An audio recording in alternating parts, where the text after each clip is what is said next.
Hello everyone, it's Jessica from a Dominant Sticks YouTube channel, and today we're going to be doing this character here, an introduction to him. This is how I have him dressed. And I play on this person's account and use all their other resources, their Steam account and all their other resources. So anyways, the last time we did a video, we did the character next to him. His name was Renato. Today we're doing this character here. His name is Gabriel Soma.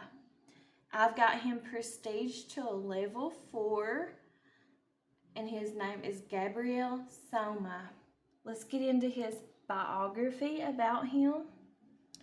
Gabriel Soma, a catastrophic nuclear war nearly ended humanity in 2098. But humankind rallied and eventually found a new way forward. Inventors and innovators discovered a new ways to create energy and grow food. One such visionary founded Huxley Industries Ltd. Since much of Earth was left uninhabitable and many of the world's resources were dwindling, Huxley plowed all their profits into research in rocket science, artificial intelligence, and genetic engineering. They began exploring the galaxy, looking for habitable planets with valuable resources. Their plan was to travel to the far reaches of the galaxy, mine those precious resources, and create a peaceful and prosperous future for humankind. Each planet that humanity colonized was carefully designed. Resources were extracted and growth hubs were constructed to create individuals fabricated from carefully engineered DNA. Each individual was manufactured for a different societal function. The vast majority were manual laborers. Others were created to be scientists, engineers, administrators, agronomists, and physicians. The ideal was to create a functional society that would operate flawlessly. Gabriel Soma was born in a cloning hub on Proxima Centauri C, the first planet humanity colonized. He was part of a small crew that maintained and repaired the robots and androids sent to construct colonization hubs. Unbeknownst to Gabe, every memory of his childhood was implanted in his consciousness by those who cloned him. Like the rest of his crew, he believed he was born to a mother and father on Earth. Psychologically, stability was maintained by creating a narrative sequence of loving family. None knew that they were in fact bred in a colonization hub. Gabriel's ship landed on Dwaquia, a planet in a recently discovered solar system. Upon their arrival, 5 human-controlled UAVs, I don't know how else to pronounce that, sorry if I'm not pronouncing this right, and 5 Hux A7 fully autonomous robots were sent to explore the planet's surface. They detected breathable air and abundant water and many organic life forms, as well as something unexpected, the ruins of ancient civilization that had mysteriously disappeared. The ruins seemed ancient, but the tech seemed surprisingly advanced. Whatever powered the tech was a mystery, as it clearly was inoperable, long dormant. As the planet proved hospitable to human life and contained many vulnerable mineral resources, construction began on the colonization hub. The landing craft contained living quarters for the 10-person human crew. Most of the hub constructed was automated, but Hulk's industries always included a human crew to act in supervisory capacity. The planet possessed a great beauty. Old growth forests and meadows covered in colorful flowers, placid lakes, wide rivers. Gabe could imagine living on a planet like Dwalkula forever. The inspiring beauty and peaceful setting lulled the entire team into complacency, even Michael, the team security officer. Michael was driving a transport vehicle patrolling the edges of the ruins with Sarah, a science officer charged with documenting the flora and fauna. According to Sarah, the vehicle suddenly accelerated on its own and the brakes lost all function. A cliff loomed ahead and Michael shouted for Sarah to jump, but the doors wouldn't open. Michael shot out her window and Sarah climbing through and jumped to safety.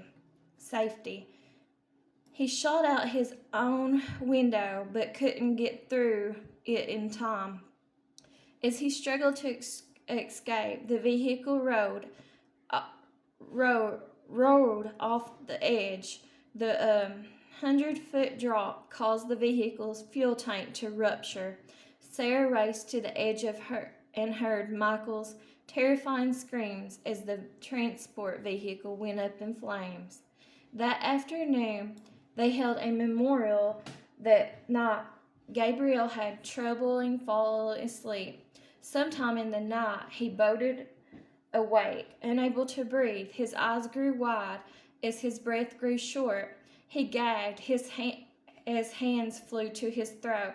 The power was out in the shelter and there was no oxygen.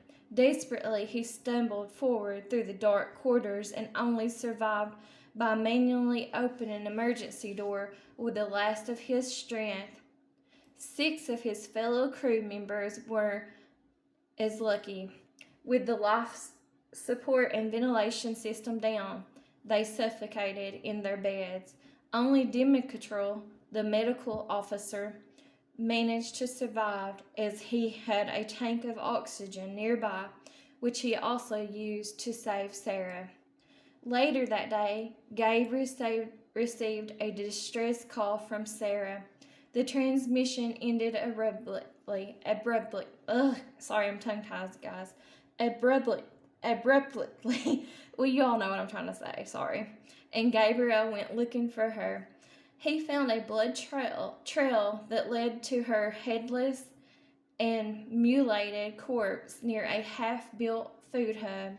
Gabe reasoned that there must be some sort of dangerous predator they missed in the initial scan of the area.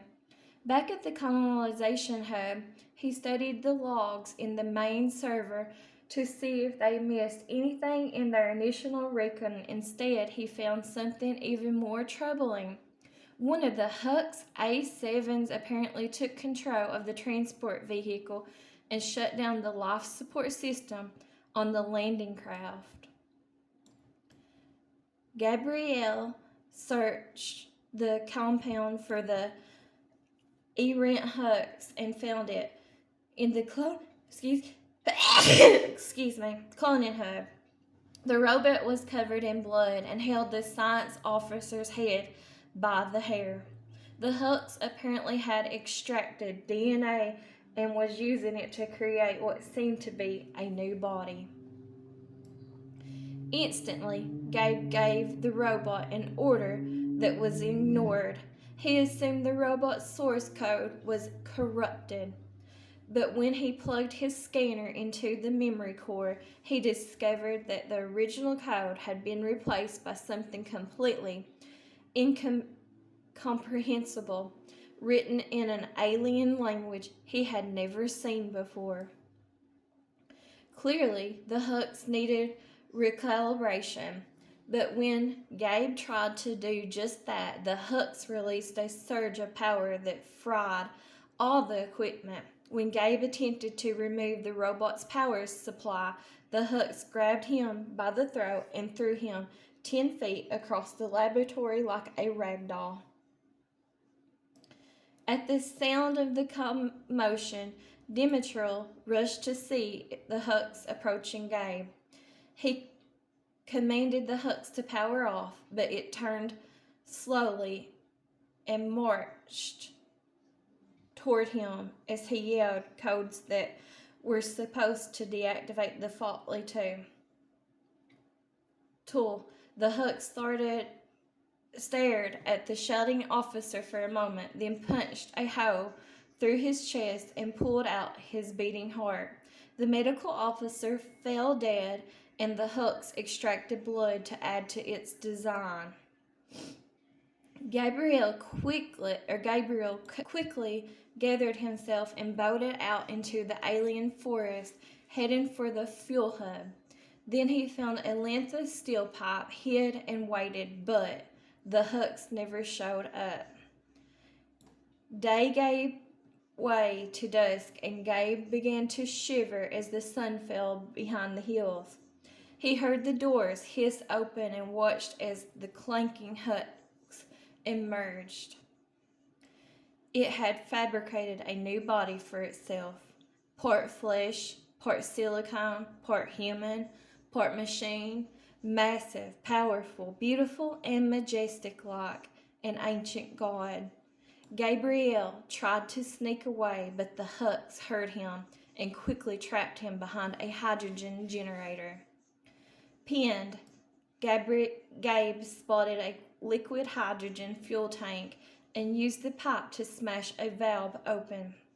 The hooks distracted, he quickly escaped, striking the door with the pipe as he fled, creating a spark that ignited the fuel. The flame traveled back to the tank, and the hub instantly exploded in a massive fireball, blowing the hooks off its feet. Gabe raced across the meadow and into the forest. When he looked back, he saw the hooks emerge from the flames and smoke, burning, melting, shrieking, deformed, terrible, and wrathful like an ancient god. The forest canopy kept out the light of the moon, and Gabe rushed into a thick, creeping fog before the hooks could find him, consume him, assimilate him. Okay, sorry if I'm not pronouncing those names right, y'all. Okay, now let's go into his perks. He's got Troubleshooter, and it's a rare perk because it's in the purple. No amount of distraction will shake you from your primary task. When you are chased by the killer, Troubleshooter activates. You see the roar of the generator with the most progress. You see the roar of the killer for the 6 seconds after dropping a pallet. The effect lasts for 10 seconds after being in a chase, then deactivates. Nothing gets done around here if I don't do it. Gabriel Soma, that's his quote. Made for this. And this is the only one I really use of his perks. And I really don't play him that often. Like I said, I got him prestige to level 4. Anyways, he's got Made for This. This is a rare perk because it's in the purple. You were born to survive and raised to adapt. Made for This activates when you are in the injured state. After you finish healing another survivor, gain the endurance status effect for 10 seconds. While affected by a deep wound, you run 3% faster.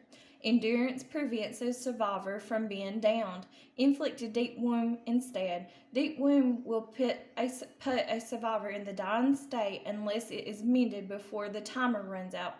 I didn't come here to be a robot food. Gabriel Soma. His last one is Scavenger. It's a rare perk because it's in the purple. Where others see junk, you see valuable improvised tools. While you are holding an empty toolbox, Scavenger activates.